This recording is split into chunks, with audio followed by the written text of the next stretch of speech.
Hi, my name is Megan Hamilton, and this is my book review.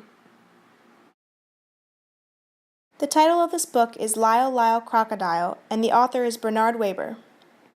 The cultures that are conflicting in this story are actually Lyle, who is comfortable living in a house with a family, versus moving to the zoo and picking up life there and becoming comfortable in that situation.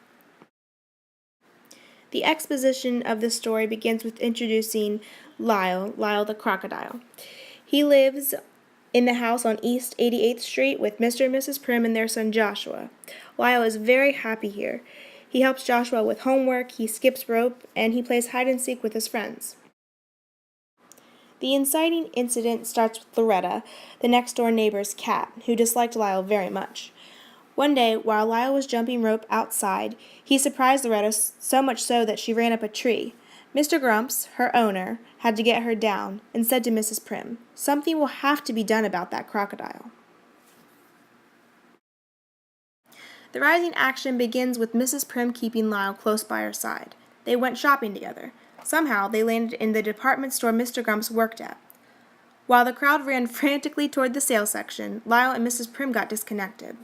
Mr. Grumps found Lyle and was outraged. He said again, "Something must be done about that crocodile."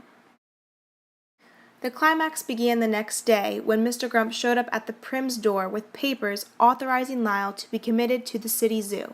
There was nothing they could do about it. Lyle's first night at the zoo was difficult. He tried to join the other crocodiles but was not welcomed. Lyle was happier during the day when visitors came. He did tricks and quickly became the biggest attraction. Joshua and Mrs. Prim visited him often and gave him gifts, but Lyle missed his old life and family. The following action began one night when Lyle's old traveling stage partner, Hector P. Valenti, came to the zoo and set Lyle free. Lyle was happy to be free, but the only problem was that he couldn't go home. He would now be traveling the world with Hector. The resolution of the story began with Mr. Valenti deciding to let Lyle have one last look at his old house on East 88th Street. But there was a fire at Mr. Grumps and smoke coming from the windows.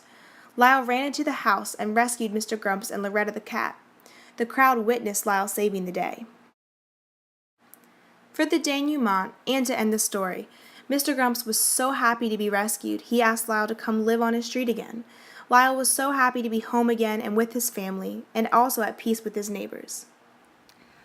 So, according to Google, cultural pluralism is a term used when smaller groups within a large society maintain their unique cultural identities and their values and practices are accepted by the wider culture provided they are consistent with the laws and values of the wider society. Now, would I recommend this book to encourage positive cultural pluralism? No. I think this book definitely explained cultural pluralism because he's moving from one culture being his home in a house with his family to the zoo, but it doesn't necessarily encourage it because he doesn't adapt to life in the zoo and he doesn't accept that as his life. He ends up going back to living with his family in the house. So it doesn't encourage the positivity of cultural pluralism. So no. So thanks for watching, and that is all.